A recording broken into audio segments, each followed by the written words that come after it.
नमस्कार दोस्तों, आप देख रहे हैं विद्या गुरु और इस वीडियो में आपके लिए जो मार्च के 4th वीक में करंट अफेयर्स बने हैं उनको यहाँ पर हम कवर करेंगे। इसमें सभी टॉपिक को कवर किया गया है, चाहे वो नेशनल, इंटरनेशनल, अपॉइंटमेंट, अवार्ड या कोई और टॉपिक हो, मिसलेनियस क्वेश्चंस बने हो करंट अफेयर्स के सभी। अब मार्च के 4th वीक का सारा करंट अफेयर आपको यहाँ पर मिल जाएगा। इसमें किस टाइप के क्वेश्चंस हम अंदर वीडियो में आपसे डिस्कस करेंगे। तो इंडिया का पहला indoor athletic and aquatic centre inaugurate हुआ है, किसके द्वारा इनॉग्रेट हुआ, कहाँ इनॉग्रेट हुआ, सभी बात करेंगे। और PV Narasimha Rao memorial award अभी रिसेंटली में एक पर्सनैलिटी को मिला है, वो पर्सनैलिटी मोस्ट इम्पॉर्टेंट है आपके लिए, इसलिए उनकी बात करेंगे। और किस टीम ने इस बार WPL women premiere league IPL की तर्ज पर वुमेन प्रीमियर लीग ऑर्गेनाइज होता है, उसकी बात करें, किसने जीत लिया। और अभी रिसेंटली में जो तेलंगाना की गवर्नर हैं उन्होंने इस्तीफ़ा दे दिया, उसके बाद तेलंगाना के गवर्नर का एडिशनल चार्ज किसको मिला है और कौन है वो, किस राज्य के वो, क्या गवर्नर हैं या कुछ और पद को संभाल रहे हैं, उसकी बात होगी। और फ्लैग बेरर भारत की तरफ से पेरिस ओलंपिक 2024 में कौन होगा, इम्पॉर्टेंट है। और इसरो ने अभी रिसेंटली में टेस्ट किया है एक लैंडिंग मिशन जो कि रीयूजेबल लॉन्च व्हीकल होगा और इसे सक्सेसफुली टेस्ट किया है। क्या है ये, किस तरीके से काम करेगा और प्लस ये इसका नाम क्या रखा है, क्या नाम कोई स्पेशल रखा है, ये सारी बात करेंगे। और लास्ट में हम इम्पॉर्टेंट डेज को तो पढ़ेंगे ही। चलिए स्टार्ट करते हैं वीडियो को। अगर आपको वीडियो अच्छी लगे, कंटेंट इंपॉर्टेंट लगे तो आपसे अनुरोध करूंगा वीडियो को लाइक कर दीजिएगा, चैनल को सब्सक्राइब कर लीजिएगा और अपने कुछ दोस्तों तक वीडियो को शेयर ज़रूर कीजिएगा। चलिए स्टार्ट करते हैं पहले क्वेश्चन से। इंडिया का पहला indoor athletic and aquatic centre कहाँ इनॉग्रेट हुआ, तो ये उड़ीसा की कैपिटल भुवनेश्वर में इनॉग्रेट हुआ है और भुवनेश्वर में भी कलिंगा स्टेडियम है, वहाँ पर इसे इनॉग्रेट किया गया है।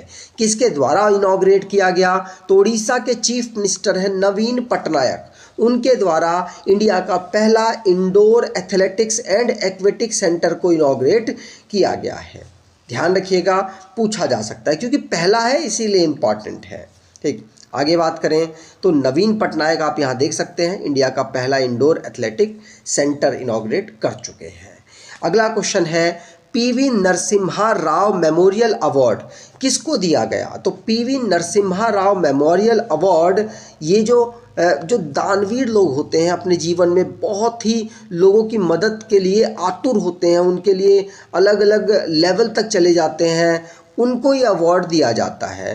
तो ये अवार्ड दिया गया है रतन टाटा जी को, जिन्होंने सोशल और ह्यूमन के वेलफेयर के लिए काम किया है, इसीलिए इनको ये अवार्ड प्राप्त हुआ है। ध्यान रखिएगा, पीवी नरसिम्हा राव जो कि भारत के पूर्व प्राइम मिनिस्टर भी रहे हैं और इन्हीं के नाम पर एक मेमोरियल अवार्ड शुरू किया गया जो कि सोशल वेलफेयर में जो काम करते हैं, ह्यूमंस के वेलफेयर के लिए जो काम करते हैं, उनको ये दिया जाता है। इस बार रतन टाटा जी को दिया गया है, ये है रतन टाटा जी। ठीक, आगे बात करें। अगला क्वेश्चन है साहित्य अकेडमी अवार्ड 2023 जो कि हिंदी भाषा में इस बार किसको मिला है, तो साहित्य अकेडमी अवार्ड हमारी 8वीं अनुसूची में जितनी लैंग्वेजेस एक्सप्लेन की गई हैं उनमें साथ साथ 2 एक्स्ट्रा लैंग्वेज में यहाँ पर साहित्य अकेडमी अवार्ड मिलता है। तो हिंदी लैंग्वेज में इस बार किसको मिला, क्योंकि हमारे लिए हिंदी और इंग्लिश इम्पॉर्टेंट है और जो स्टेट की तैयारी कर रहे हैं उनको स्टेट की लैंग्वेज भी इम्पॉर्टेंट है। तो हिंदी लैंग्वेज में इस बार मिला है किसको, संजीव को। और संजीव का एक नोवेल है जिसका नाम है मुझे पहचानो। मुझे पहचानो के लिए इनको ये जो अवार्ड है साहित्य अकेडमी अवार्ड वो प्राप्त हुआ है। यहाँ पर जो इनके प्रेसिडेंट हैं किसके, नेशनल एकेडमी ऑफ लेटर्स के, इनके द्वारा ही माधव कौशिक नाम है इनका, इनके द्वारा इस अवार्ड को रिप्रेजेंट किया गया और ये 70वें नंबर 70 एनिवर्सरी है इसकी नेशनल एकेडमी ऑफ लेटर्स की, उस समय पर इस अवार्ड को दिया गया है। तो संजीव नाम है, उनकी नोवेल है मुझे पहचानो। संजीव की बात करें तो उत्तर प्रदेश सुल्तानपुर से ये बिलोंग करते हैं, ये है संजीव। ठीक, आगे साहित्य अकेडमी अवार्ड ये जो अवार्ड है ये इसमें एक तो शॉल और प्राइज अमाउंट 1 लाख रुपया, उसके बाद एक ट्रॉफी भी यहाँ पर दी जाती है, एक शील्ड टाइप की दी जाती है। और ये मिनिस्ट्री ऑफ कल्चर के द्वारा आने वाली एक ऑर्गेनाइजेशन है, ऑटोनोमस ऑर्गेनाइजेशन है, वो सिलेक्ट करती है। इस अवार्ड को 1954 में स्टार्ट किया गया था। माधव कौशिक इस समय पर प्रेसिडेंट हैं और के श्रीनिवासो इस समय पर सेक्रेटरी हैं। अगला क्वेश्चन भी साहित्य अकेडमी से रिलेटेड है। साहित्य अकेडमी अवार्ड इंग्लिश लैंग्वेज में इस बार किसको मिला है? तो साहित्य अकेडमी अवार्ड इंग्लिश लैंग्वेज में मिला है नीलम शरण कौर को। किसको? नीलम शरण कौर को। और इनको किसके लिए मिला? तो इनकी एक नोवेल है रिक्विम्स इन राग जानकी। क्या? रिक्विम्स इन राग जानकी के लिए इनको इंग्लिश लैंग्वेज में साहित्य अकेडमी अवार्ड मिला है। नीलम शरण कौर इनका नाम है। ये उत्तर प्रदेश प्रयागराज से बिलोंग करती हैं। ठीक, यहाँ पर आप देख सकते हैं नीलम को। अगला क्वेश्चन, और यहाँ पर मैंने सारी लिस्ट लगा दी है अलग अलग लैंग्वेजेस में जिनको जिनको साहित्य अकेडमी अवार्ड मिला, तो आप एक बार पॉज करके ज़रूर देख लीजिएगा। अगला क्वेश्चन, जो हमारे इस समय पर यूनियन मिनिस्टर हैं अर्जुन मुंडा, इनके पास जनजाति मामलों की मिनिस्ट्री भी है, साथ साथ एग्रीकल्चर मिनिस्टर भी हैं। तो अर्जुन मुंडा जी, जिनके द्वारा centre for preservation and promotion of tribal culture and heritage को इनॉग्रेट या कह सकते हैं फाउंडेशन स्टोन इसका रखा गया, और ये फाउंडेशन स्टोन झारखंड में रखा गया है वर्चुअली मीडियम से। तो जो ट्राइबल्स के कल्चर को प्रिजर्व करने के लिए इस कल्चर और एंड हेरिटेज जो सेंटर है इसको इनॉग्रेट किया जा रहा है। कहाँ इनॉग्रेट किया जा रहा है? झारखंड में झारखंड में इसका फाउंडेशन स्टोन मतलब झारखंड में बनाया जा रहा है। झारखंड में ही इसका फाउंडेशन स्टोन हमारे एग्रीकल्चर मिनिस्टर कह लीजिए या ट्राइबल अफेयर्स के मिनिस्टर कह लीजिए, उनके द्वारा रखा गया है, क्योंकि दोनों ही अर्जुन मुंडा हैं। ठीक, अगला question, election commission of India ने अभी रिसेंटली में हमारी 18वीं लोकसभा का इलेक्शन अनाउंस कर दिया है। इलेक्शन की या वोटिंग की डेट्स अनाउंस कर दी हैं। यहाँ पर वोटिंग की डेट्स 19 अप्रैल से यहाँ पर चुनाव स्टार्ट होगा और 1 जून से यहाँ पर आखिरी जो वोटिंग डे होगा, और उसके बाद 4 जून को इनका रिजल्ट आएगा।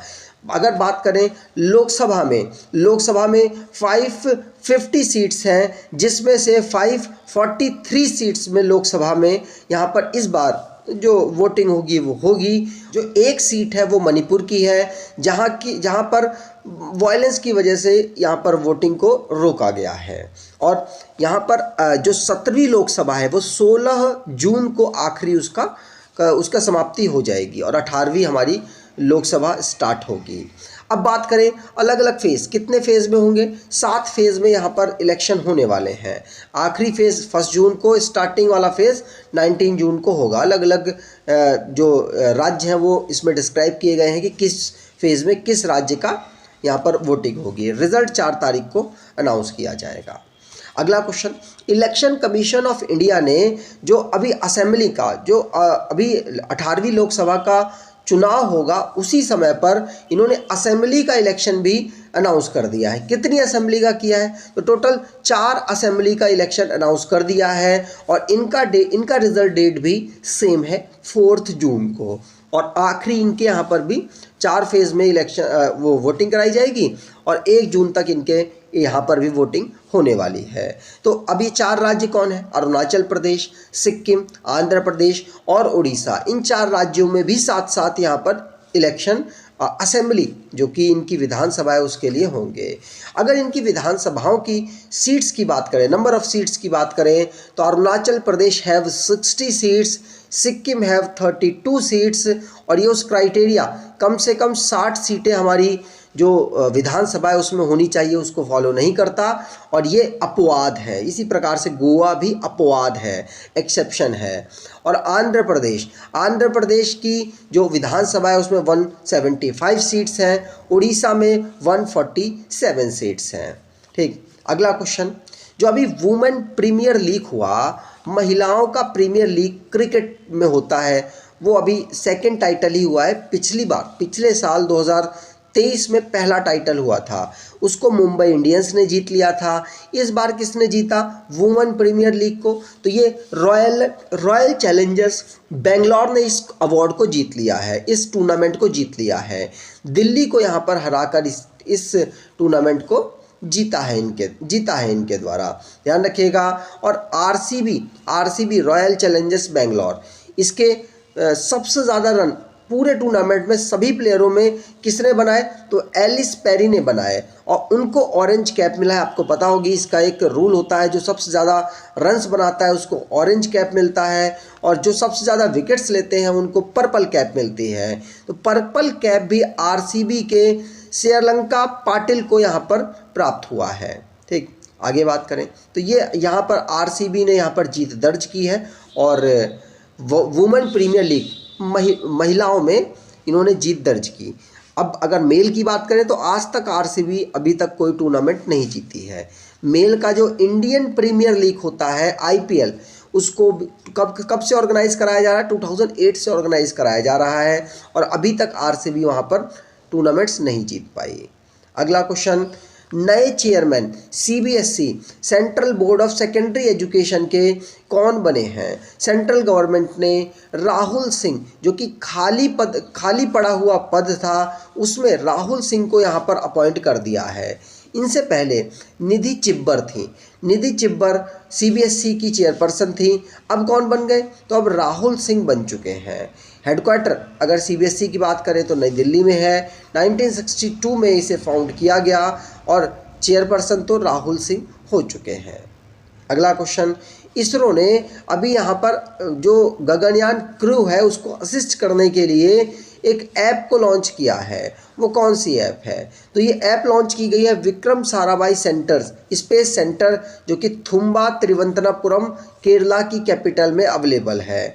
और ये मल्टीपर्पज़ ऐप इन्होंने सखी मतलब space born assistant and knowledge hub for crew interaction, सखी नाम जिसका शॉर्ट फॉर्म है, इसे लॉन्च किया है। ध्यान रखिएगा, पूछा जा सकता है। अगला क्वेश्चन, इंडिया का पहला आयुर्वेदिक कैफ़े कहाँ लोकेटेड है? तो इंडिया का पहला आयुर्वेदिक कैफ़े दिल्ली में यहाँ पर खुला है। ये महर्षि आयुर्वेदा हॉस्पिटल में शालीमार बाग में खोला गया है, ध्यान रखिएगा। ठीक, आगे बात करें।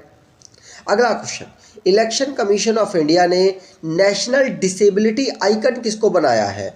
तो नेशनल डिसेबिलिटी आइकन इन्होंने para archer and Arjuna award winner Sheetal Devi ने बनाया है। किसने? शीतल देवी को यहाँ पर बनाया गया है। इलेक्शन कमीशन ऑफ इंडिया ने इनको, जो भी फिजिकली थोड़ा सा डिसेबल्ड है, उनको यहाँ पर प्रमोट करने के लिए, वोटिंग के लिए इनको यहाँ पर बनाया गया। यहाँ पर इलेक्शन कमीशन के द्वारा इनको नेशनल आइकन बनाया गया है डिसेबिलिटीज़ का। और 18वें नंबर की जो लोकसभा है उसमें चुनाव होंगे, तो उसी के लिए इनको बनाया गया। इलेक्शन कमीशन ऑफ इंडिया की बात करें, 1950 में इसे फाउंड किया गया था। संजीव कुमार इसके इस समय पर चीफ इलेक्शन कमिश्नर हैं। इलेक्शन कमिश्नर और इस समय पर दो हैं, कौन? सुखबीर सिंह सुक्कू और ज्ञानेश कुमार। ठीक, आगे बात करें। अगला question, additional charge of ministry of food and processing industries. तो अभी रिसेंटली में ministry of food and processing industries की मिनिस्ट्री भी खाली थी, जो कि पशुपति कुमार पारस वहाँ पर यूनियन मिनिस्टर के रूप में काम कर रहे थे। उन्होंने रेजिग्नेशन दे दिया, और उसके बाद यहाँ पर बीजेपी ने किरण रिजिजू, किसको? किरण रिजिजू को यहाँ पर बनाया है। किरण रिजिजू को यहाँ पर बनाया है, जो पशुपति कुमार पारस की मिनिस्ट्री थी, फूड एंड प्रोसेसिंग इंडस्ट्रीज़ का मिनिस्टर। एडिशनल चार्ज इनको मिला है। किरण रिजिजू के पास ऑलरेडी यहाँ पर लॉ से रिलेटेड लॉ है, लॉ से रिलेटेड मिनिस्ट्री है, और अब इनके पास फूड एंड प्रोसेसिंग इंडस्ट्री भी आ चुकी है। अगला question, additional responsibility as the governor in charge of Telangana. तो जो झारखंड के गवर्नर हैं सीपी राधाकृष्णन, इन्होंने तेलंगाना के गवर्नर का पद तो धारण कर लिया है और एडिशनल चार्ज के रूप में काम करेंगे। ये झारखंड के भी गवर्नर रहेंगे और यहाँ के भी गवर्नर रहेंगे। तेलंगाना की जो गवर्नर थी तमिलसाई सुंदरराजन, वो ऑलरेडी जो पौंडुचेरी है उसके भी लेफ्टिनेंट गवर्नर के रूप में काम कर रही थी। उन्होंने दोनों जगह से इस्तीफा दे दिया। इसीलिए यहाँ पर जो ये सीपी राधाकृष्णन जी हैं, ये दोनों के लिए यहाँ पर गवर्नर और लेफ्टिनेंट गवर्नर के रूप में काम करेंगे। ठीक, अगला question, happiest country in the world according to world's happiness index.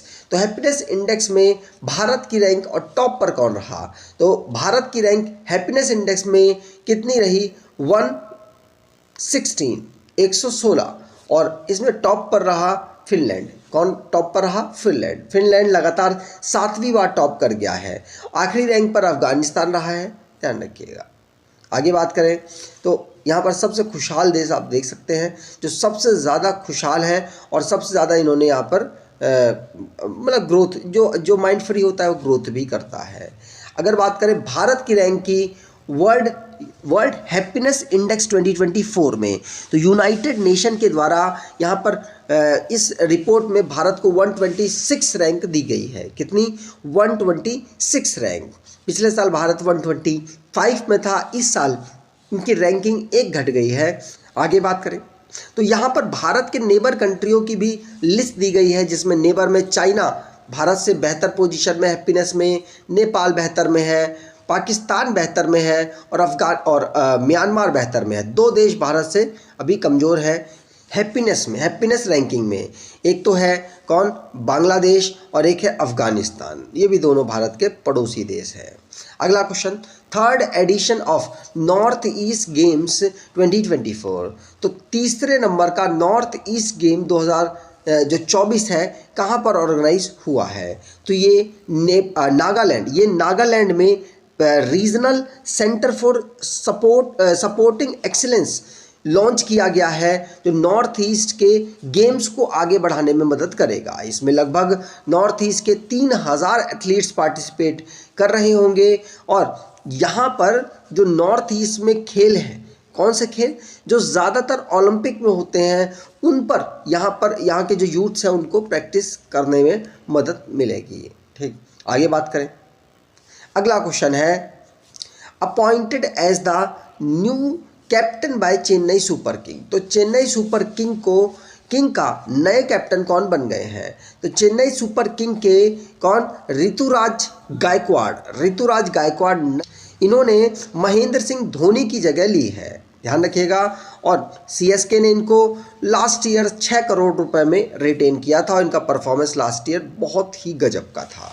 अगला क्वेश्चन, जो पेरिस ओलंपिक 2024 होगा, समर ओलंपिक होगा, इसमें भारत के फ्लैग बेरर के रूप में किसने काम किया? तो भारत का सबसे बड़ा खेल रत्न अवार्ड कौन काम करेंगे? तो भारत के सबसे बड़े अवार्ड विनर खेल रत्न अवार्ड, और साथ साथ 2 बार कॉमनवेल्थ गेम्स में चैंपियन बनने वाले table tennis player Sharath Kamal को यहाँ पर इंडिया के फ्लैग बेरर के रूप में यहाँ पर नियुक्त किया या सिलेक्ट किया गया है। ध्यान रखिएगा, पिछले साल अगर जो ओलंपिक हुआ था टोक्यो में 2020 में होना था, लेकिन बाद में डिले हुआ था। मनप्रीत सिंह और मैरी कॉम ने यहाँ पर लीड किया था भारत के ध्वज को लेकर।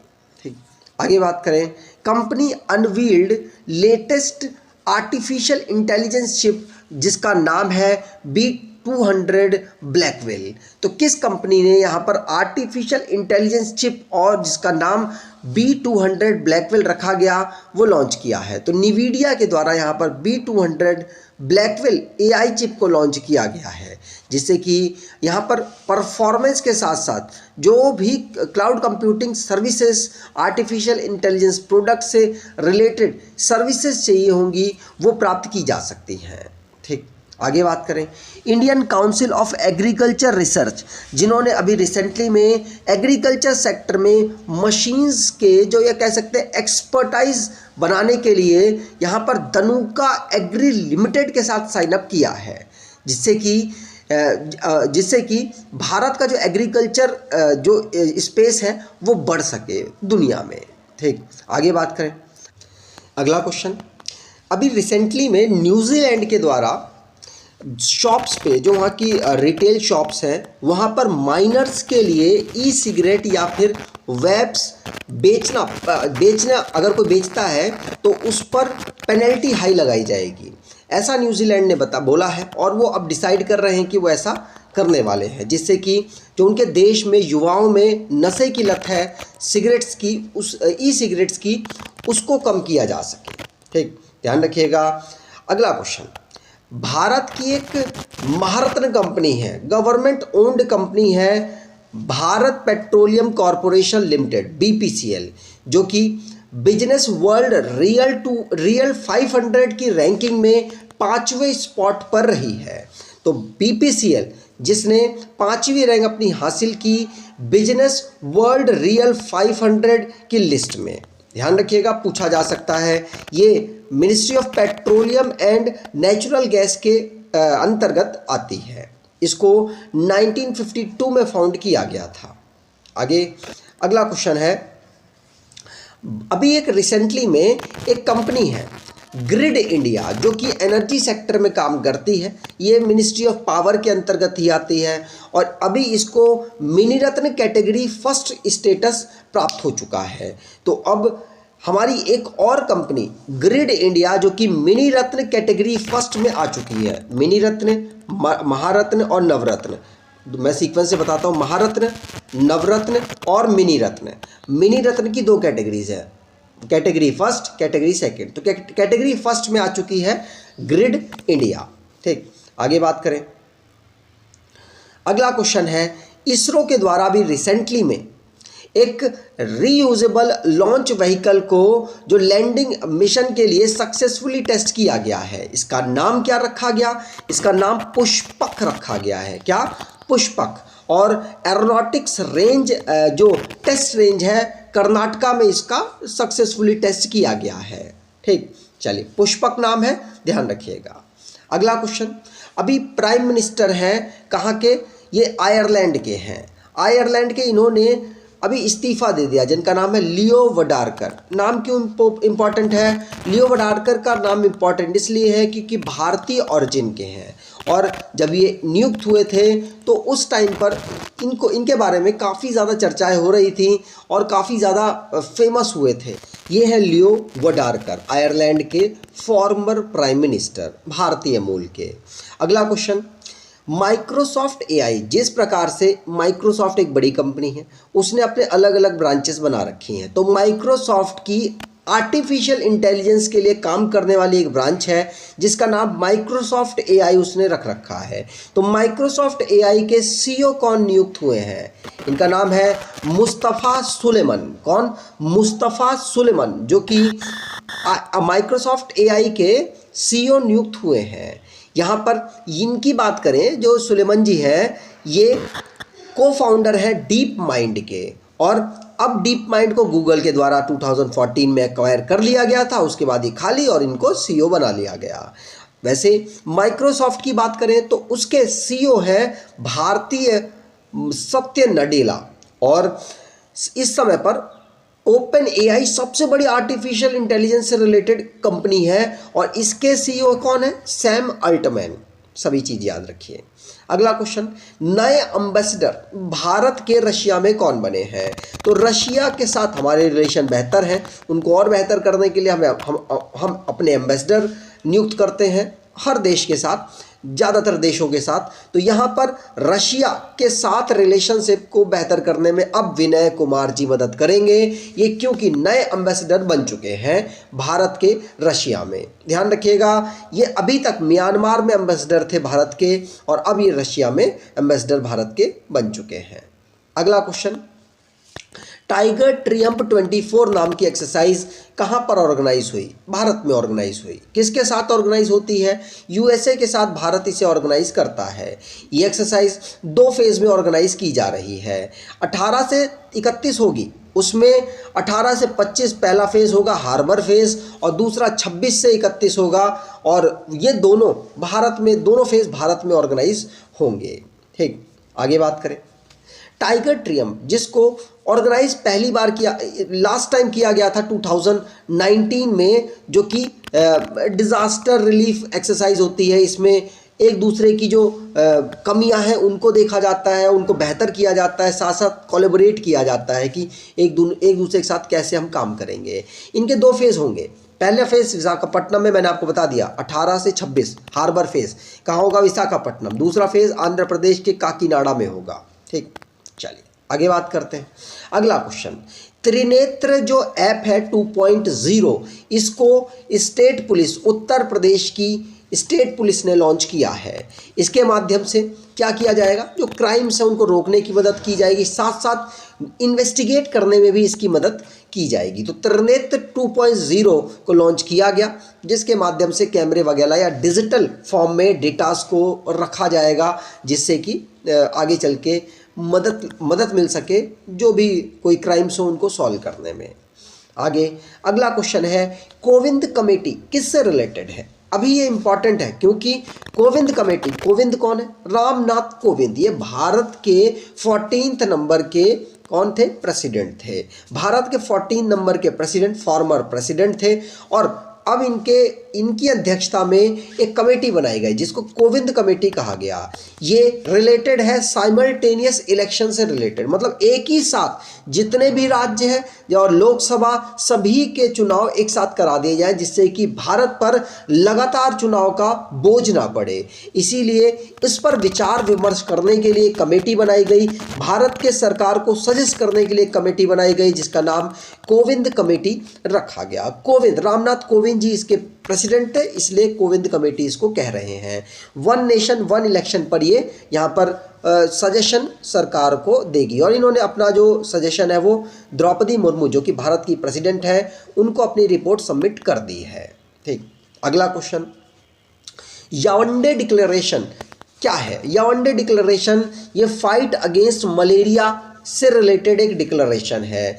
ये यावंडे डिक्लेरेशन, इसमें 11 अफ्रीकन कंट्रीज़ मिलकर बैठी और मलेरिया से होने वाली जो डेथ्स होती हैं उनको कम करने, मलेरिया को रोकने के लिए उस पर चर्चाएं की और उसको कम करने के लिए अलग अलग हेल्थ इंफ्रास्ट्रक्चर को डेवलप करने के लिए यहाँ पर जो भी इम्प्लीमेंट करने के लिए इस डिक्लेरेशन को साइन किया गया है। इसीलिए इसको कह रहे हैं यावंडे डिक्लेरेशन, जो कि मलेरिया से फाइट करने से रिलेटेड है। ये जो कैमरून है, अफ्रीकन कंट्री है, उसकी कैपिटल है यावंडे, उसी जगह पर इसको ऑर्गेनाइज कराया गया, इसीलिए इसको कह रहे हैं यावंडे डिक्लेरेशन।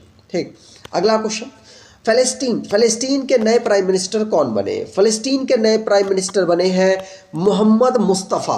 कौन, मोहम्मद मुस्तफ़ा। और अगर हम फ़लस्तीन की बात करें तो फ़लस्तीन जो वेस्टर्न एशिया में आने वाला एक देश है। मोहम्मद मुस्तफ़ा प्राइम मिनिस्टर, महमूद अब्बास यहाँ के प्रेसिडेंट, इजिप्टियन पाउंड यहाँ की करेंसी है और कैपिटल यहाँ की जेरूसलम है। जेरूसलम जो कैपिटल इजराइल भी क्लेम करता है और फ़लस्तीन भी क्लेम करते हैं। और वैसे ऑफिशियल डिक्लेयर कर चुका है इजराइल जेरूसलम को अपनी कैपिटल। ठीक, अगला क्वेश्चन, जो प्रसार भारती है उसके नए सीईओ कौन बने हैं। तो प्रसार भारती के नए सीईओ बने हैं नवनीत सहगल। कौन, नवनीत सहगल। ध्यान रखिएगा, प्रसार भारती के नए अब सीईओ बन चुके हैं, ये ए सूर्य प्रकाश की जगह लेंगे। ठीक, आगे बात करें, प्रसार भारती एक ब्रॉडकास्टिंग कॉरपोरेशन से रिलेटेड काम करती है भारत में और ब्रॉडकास्टिंग एक इंस्टीट्यूट है। नवनीत सहगल इसके चेयरमैन हैं। इसको 1997 में फाउंड किया गया था, नई दिल्ली में इसका हेडक्वार्टर है। अगला question, national para badminton championship कहाँ पर ऑर्गेनाइज होगी। तो कहाँ पर ऑर्गेनाइज होगी, आंसर है जमशेदपुर झारखंड में इसे ऑर्गेनाइज कराया जाएगा, नेशनल पैरा बैडमिंटन चैंपियनशिप। ठीक, चलिए आगे बात करें। अगला क्वेश्चन, नेशनल वैक्सीनेशन डे हम कब ऑब्जर्व करते हैं। तो नेशनल वैक्सीनेशन डे हम 16 मार्च को ऑब्जर्व करते हैं। नेशनल इम्यूनाइजेशन डे भी इसको कहते हैं। 16 मार्च 1995 से हम इसको ऑब्जर्व कर रहे हैं। क्यों ऑब्जर्व कर रहे हैं? क्योंकि 1995 में ही पल्स पोलियो जो प्रोग्राम था उसको इसी दिन स्टार्ट किया गया था, इसीलिए हम इसको ऑब्जर्व करते हैं 16 मार्च को। ठीक, अगला question, world down syndrome day हम कब ऑब्जर्व करते हैं?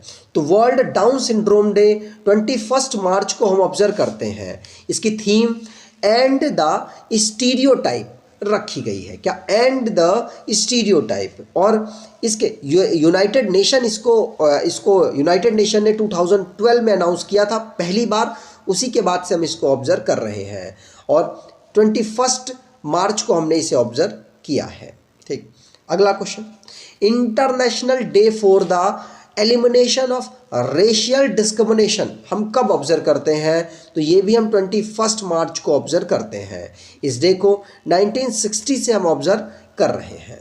ठीक, आगे बात करें। अगला क्वेश्चन, वर्ल्ड फॉरेस्ट्री डे हम कब ऑब्जर्व करते हैं? तो वर्ल्ड फॉरेस्ट्री डे भी हम 21 मार्च को ही ऑब्जर्व करते हैं। यूनाइटेड नेशन जनरल असेंबली के द्वारा 2012 में इस डे को अनाउंस किया गया था और तब से हम इसको लगातार ऑब्जर्व कर रहे हैं। इसकी थीम इस बार की forest and innovation, new solution for a better world रखी गई है। ठीक, अगर आपको ये वीडियो अच्छी लगी है, इंफॉर्मेटिव लगी है, तो आपसे अनुरोध करूँगा वीडियो को लाइक कर दीजिएगा, चैनल को सब्सक्राइब कर लीजिएगा और अपने कुछ दोस्तों तक वीडियो को शेयर ज़रूर कीजिएगा। धन्यवाद।